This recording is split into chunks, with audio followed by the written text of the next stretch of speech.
Yo soy Joaquín Rey y esto es La Voz del 21.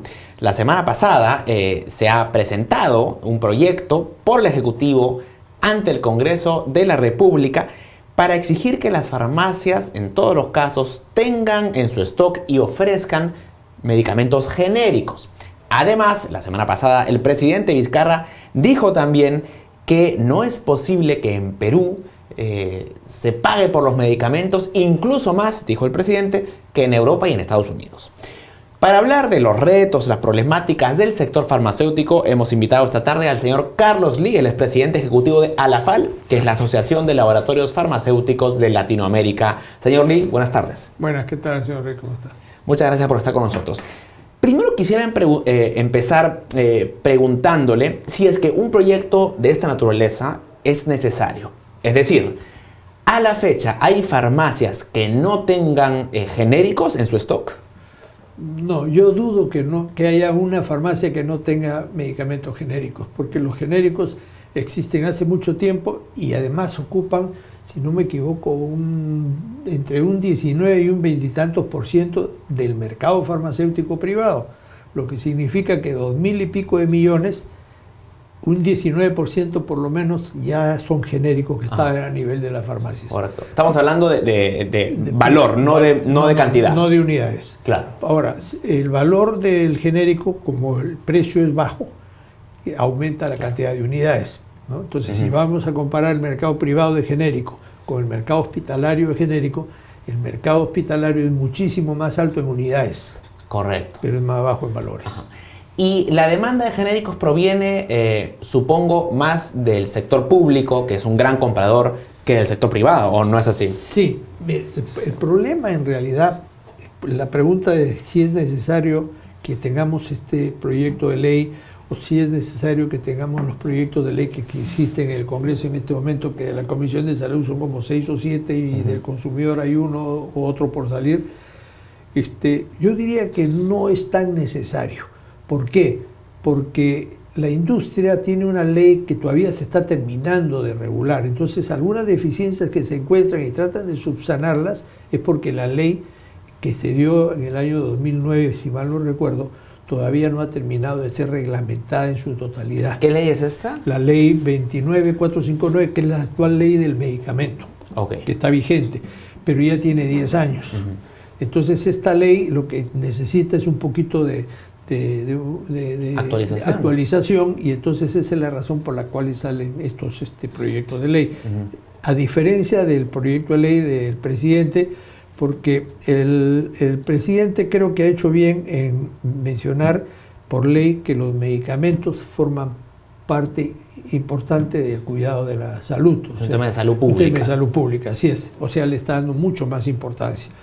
El problema que veo yo es que la forma en que hay que aplicarlo posiblemente no sea del todo lo más viable. Tiene algunas cosas que me imagino que las van a perfeccionar cuando se discuta en el Pleno o en la Comisión Permanente. Ahora, quisiera preguntarle sobre qué tan real es esta afirmación del presidente de que en Perú se paga mucho a comparación de otros países, o por ejemplo, incluso dijo Europa él. Sí. ¿Es verdad esto? Yo creo que la intención del presidente no ha sido decir una cosa que no sea verdad, pero no es así, porque todos sabemos que los medicamentos en Estados Unidos y en Europa son muchísimo más altos, porque allá las seguridades sociales y los seguros y el capital, el ingreso per cápita y todo es mayor, y por lo tanto toda la gente está asegurada, y la seguridad social, por ejemplo, española, inglesa, canadiense, Estados Unidos, etcétera, cubre la población. Entonces, no es así. Es mucho más caro allá que acá. Ahora, ¿cómo podrías demostrar que es más barato? Acá hay 2 estudios. Este es un estudio que se hizo en Chile, porque todos los países consideran que ellos tienen los precios más caros. Porque a nadie le gusta enfermarse y ir a gastar en medicamentos, cueste lo que cueste, bajo o alto, no le gusta. Entonces, en Chile decían, igual que acá, tenemos los medicamentos más caros del mundo y no sé cuántos. Entonces pidieron que la Universidad de Chile, que es una entidad independiente y seria, y muy respetada, sí. Así es, ¿no? Hiciera un estudio, que comenzaron en el año 2010 y terminaron en el 2015, 5 años, 19.000 y pico de sustancias que chequearon. ¿En qué países? Todos los países latinos, que también lo ha hecho Ipsos, apoyo. ¿Quiénes fueron? Fue Argentina, se chequeó Chile, se chequeó Perú, se chequeó Colombia, se chequeó México. ¿Y qué se encontró? Y acá está. Los resultados del estudio indican que el Perú, este es un estudio que realmente lo hizo un economista, entonces tiene una serie de fórmulas y de cosas que en realidad que no todos entendemos. No todos lo entendemos. Pero lo importante es la conclusión. Entonces dice conclusiones. El resultado son los que se describen a continuación. En la salida de fábrica a nivel del agregado del medicamento, o sea, cómo vende la industria hacia el distribuidor, por correcto, ejemplo, ¿no? ¿Qué encontró? Que en el orden, el primero es el más barato y vamos hacia el más caro. El más caro. Al revés de lo que normalmente. ¿En qué puesto estamos? Argentina es el más bajo. El más barato de la región. Sí. Después viene Perú. Después viene México, después viene Chile, después viene Colombia y Brasil. Correcto. Y lo interesante es que Colombia y Brasil tienen cierta regulación de precios. Sin embargo, son los más caros. Así es. Eso quiere decir que quizá una regulación de precios no contribuye al fin último. No es lo más favorable porque no baja el precio, sino realmente muchas veces lo aumenta porque escasea la capacidad de compra, ¿no? Ahora, esto es la conclusión a que se llegó ahí. Y esto, como decía, fue hecho durante 5 años en Chile. Y esto fue lo que de acuerdo. El resultado. Pero hay una cosita. Se habla, por ejemplo, acá que hay que hacer la bioequivalencia, la intercambiabilidad para asegurar que un medicamento genérico tiene o genérico de marca es el mismo efecto que el innovador. En Chile se dio una ley a rajatabla y se dijo, a partir de la fecha todos los medicamentos tienen que hacer estudios de intercambiabilidad o bioequivalencia, es lo mismo. Entonces, ¿qué pasó? Se armó un laberinto. ¿Por qué?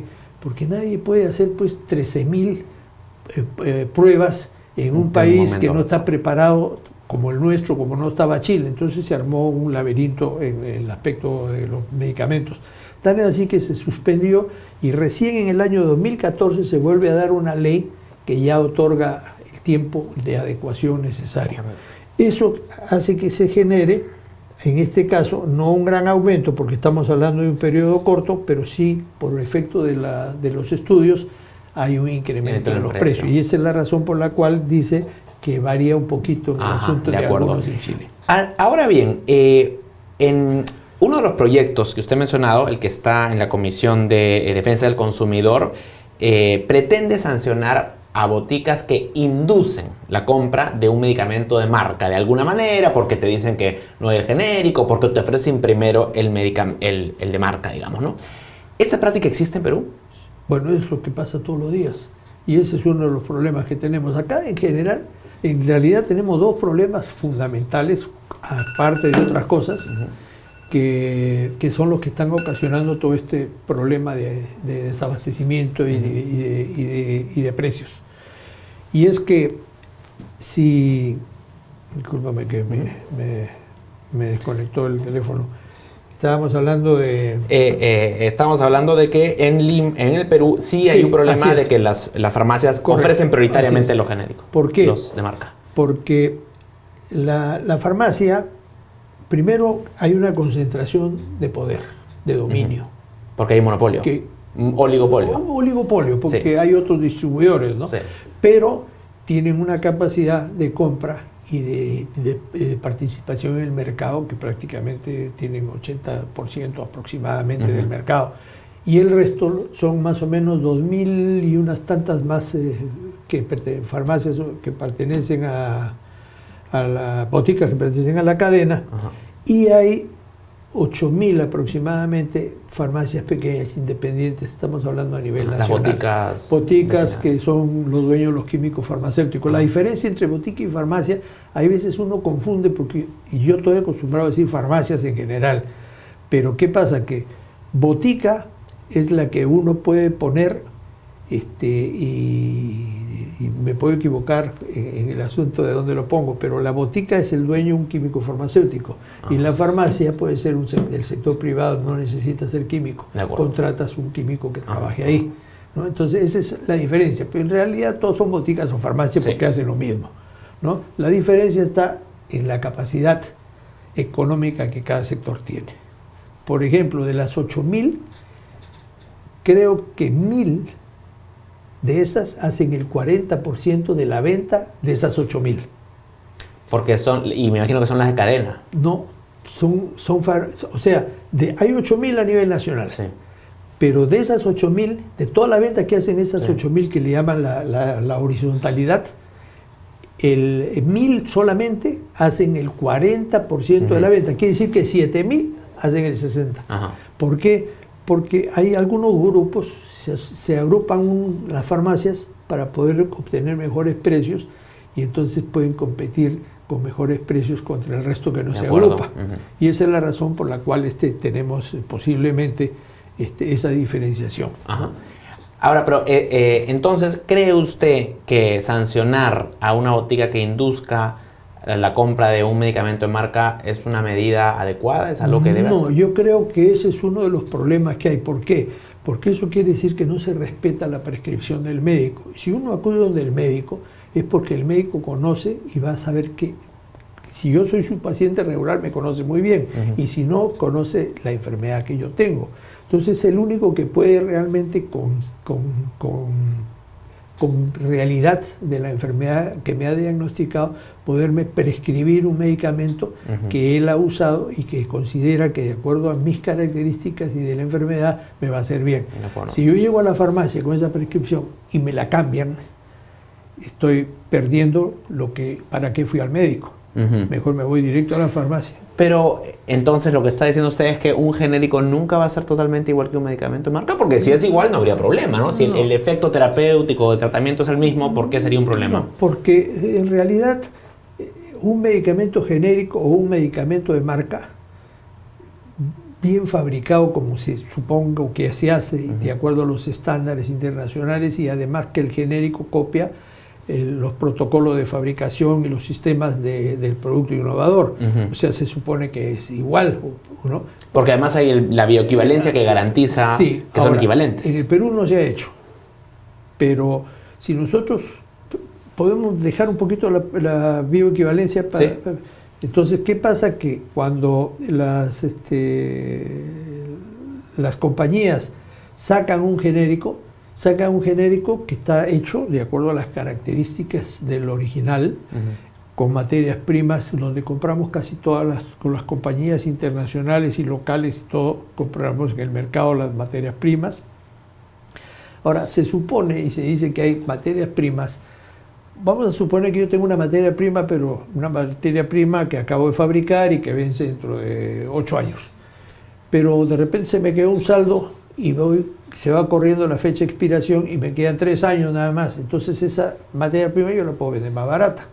No quiere decir que sea mala, sino que tengo que fabricar, me cuesta menos, pero tengo que vender producto de acuerdo a eso antes de los 3 años, por decirlo.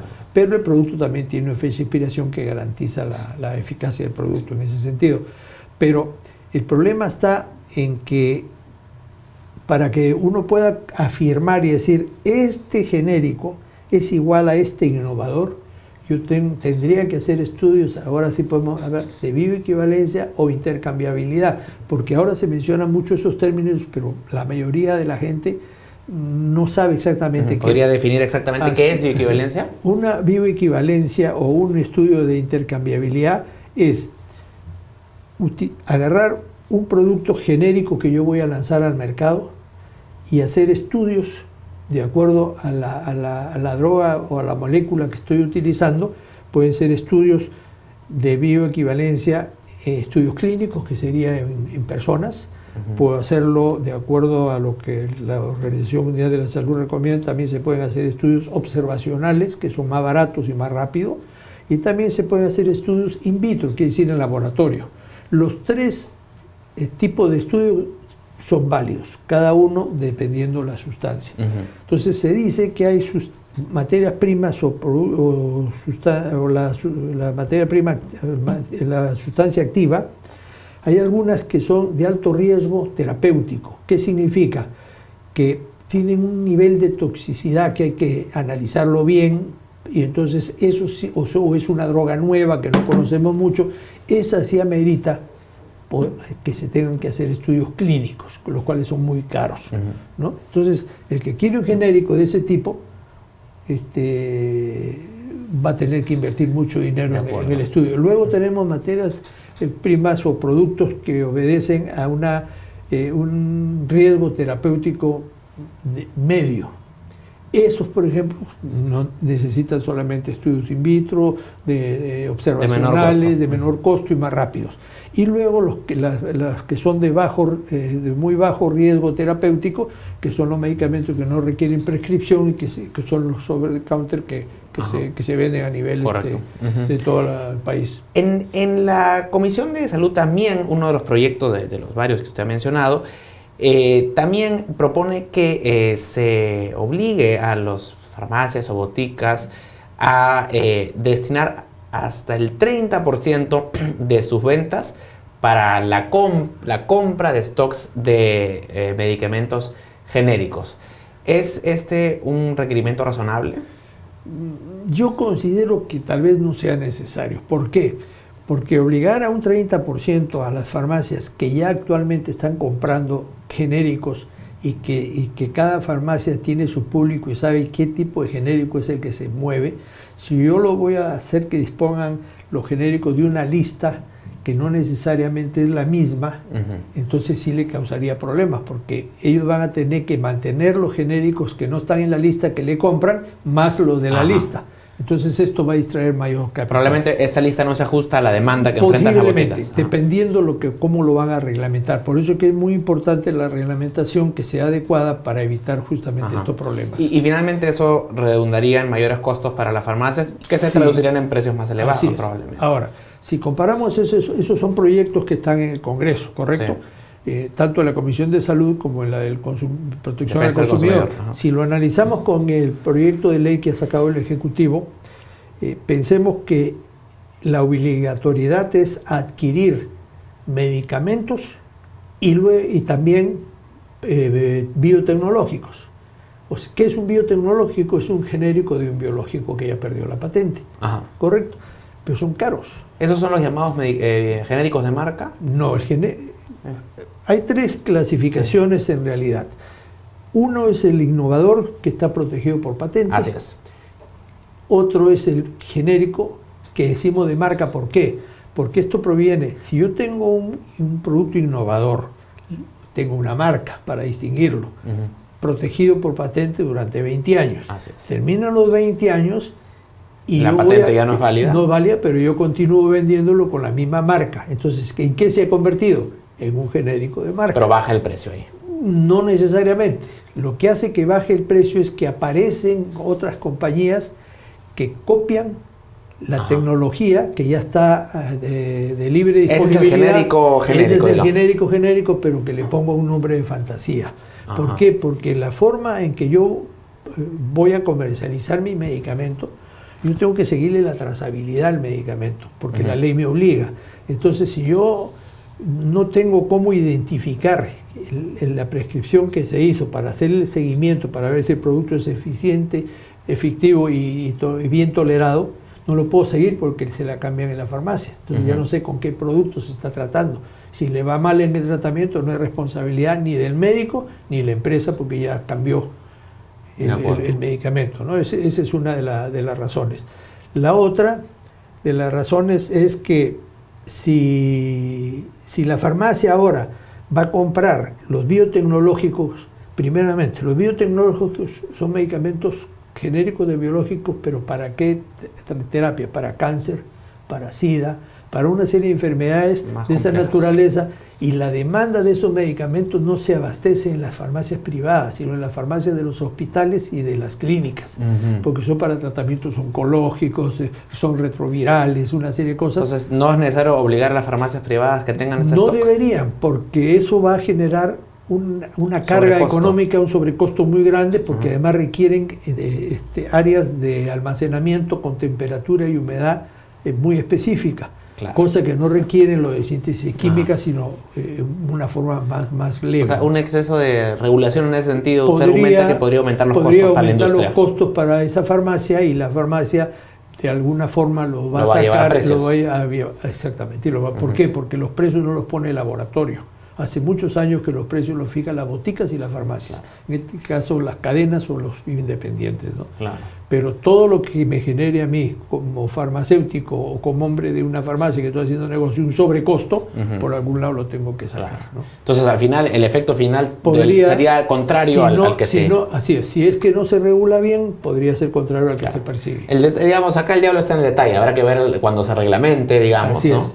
Porque de eso dependerá el efecto final. Por eso es que nosotros estamos pidiendo que cuando se vaya a hacer el reglamento se convoque al sector privado, porque si no trabajamos juntos el Estado y el sector privado, las cosas no van a funcionar, ya no funcionan separadas. Tenemos que ser un binomio y potenciarnos uno al otro. Entonces, ahora se ha sacado el proyecto sin intervención del sector privado, pero creo que el reglamento sí es necesario que intervengamos para poder arreglar algunas cositas que seguramente las van a corregir cuando discutan el proyecto en la comisión permanente, ¿no? Esperamos que así sea. Señor Lee, le agradezco mucho por su tiempo. Ocurrencia. Más bien, le voy a dejar este estudio. Este estudio es hecho en Chile, que sin embargo, con 19.000 y pico de sustancias, en los mismos países donde ha hecho Ipsos apoyo, después de años. Sin embargo, esto que se presentó en el 2016 arroja casi los mismos resultados. No exactos, pero el mismo. Vamos a revisarlos para tener... Los dos los dejo acá. Sobre la base de la evidencia, poder informar siempre. Perfecto. Señor Lee, gracias. Muchas gracias. Carlos Lee, presidente ejecutivo de la Asociación de Laboratorios Farmacéuticos Latinoamericanos. Sigan atentos a la programación de Perú 21 Televisión. Buenas tardes.